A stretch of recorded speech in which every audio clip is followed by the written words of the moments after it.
I'm not mad, I'm just disappointed. Here's to hoping, I guess. And then he goes, well, now what? When going over the games of chess streamers, you can't forget about the queen herself, Pokimane.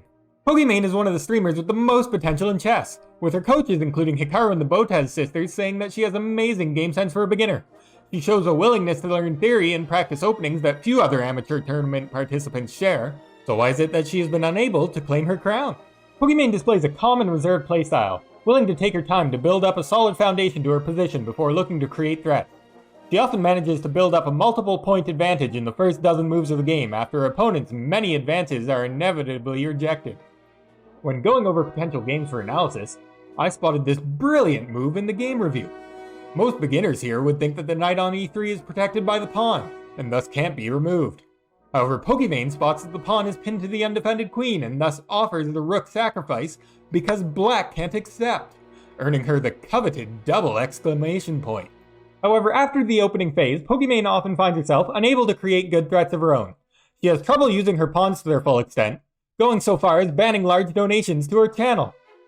Oh, she also doesn't take advantage of her pawns in chess. After creating such a good structure, she prefers to allow her opponent to make mistakes instead of taking control of the game herself, which unfortunately gives them time to correct their previous errors and bring the game back to more even territory. Pokimane may display great talent in her studies, however she doesn't spend enough time playing real games to translate that to the board. Learning how to spot patterns and capitalize on mistakes is a great way to improve your chess. However, establishing a foundation of games and knowledge to build upon should come first. Being able to perform a checkmate pattern will win you games, but it won't stop you from losing a rook to that sneaky bishop in the corner. Leading up to PogChamps 3, her account shows an average of just 5 games a day, while competitor XQC was playing up to 20 and winner Saldosh was playing over 100 games per day. Yet this was supposed to be an amateur tournament? Kinda sus. To demonstrate Pokimane's playstyle, I've selected a game that really highlights her strengths and weaknesses. Pokimane opens with the queen's pawn, preferring the resulting quieter early games. Her opponent plays e6, then she develops the bishop to f4, going for her signature London system. After d6, Poki develops her knight instead of playing e3, since her opponent has made no move to control the center, showing that she is responding to the situation instead of just memorizing moves. Now after e5, she wins a pawn right out of the opening. Here her opponent should trade queens to prevent castling and get some compensation for the lost pawn. However, they attack the knight instead with f6. This creates a major opportunity for Poki to not only trade queens to prevent her opponent castling, but also to follow it up with knight f7, forking the king and the rook. We can't expect too much of a beginner though, and she retreats the knight, a perfectly reasonable move. Her opponent attacks her f3 knight with bishop g4, and Poki responds with e3, opening up her other bishop. After bishop takes knight, she should recapture with queen, keeping her pawn structure intact and threatening b7. However, she captures with pawn, perhaps worried about her king safety if the queen moves away. Black develops the bishop to d6 and Poki develops her knight to c3. Seeing her bishop threatened after g5, she exchanges bishops to remove the threat, then opens up some lines of attack with f4, a great move that is way above her rating. Black captures with g takes f4 and Poki recaptures with e takes f4, placing Black's king in a dangerous situation with no pawns to save him. Black plays queen e7 check and she responds by blocking with queen e2, offering the exchange. Black instead decides to play b5 and Poki graciously accepts the free pawn, capturing with her knight. Black moves the king to f7 away from the pin and Pokimane castles to finish her development. When her knight is threatened with a6, she sees a great in-between move, queen c4 check, allowing her knight to move to the now protected c7 square, attacking both the queen and the rook. Her opponent counterattacks with d5 and she simply moves her queen up to block all avenues of escape for the rook.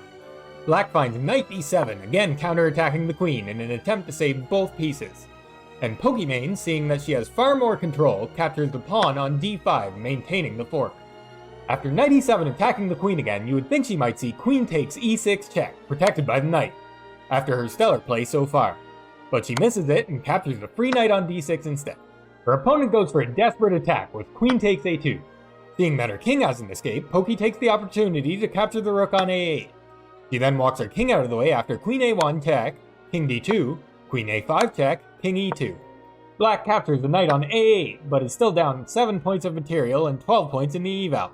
Here, after steadily building a lead all game and spotting multiple advanced tactics, Pokimane throws it all away, attempting to trade queens with queen d5 check, missing that the e7 knight guards this square and loses her queen. With the king in the middle of the board and her pieces trapped on the back rank, she goes on to lose this game after her opponent cleans up with their queen. After slowly building up a huge advantage the whole game with her common well thought out plays, her lack of experience prevented her from closing out the game when she could. Then one small oversight was all it took to lose it all. I believe that with a bit more practice, she could have easily been a contender for the crown, and certainly capable of taking down those Minecraft YouTubers and block champs. If you're looking for more Pokimane content, her games against Daniel Negreanu and PogChamps 3 most accurately portray her challenges. In each game, she managed to get a significant advantage from playing nearly perfectly at the beginning of the game, only to eventually lose the advantage after hesitating to capitalize on the weaknesses she created. Thanks for watching, and subscribe for more analysis of your favorite creators.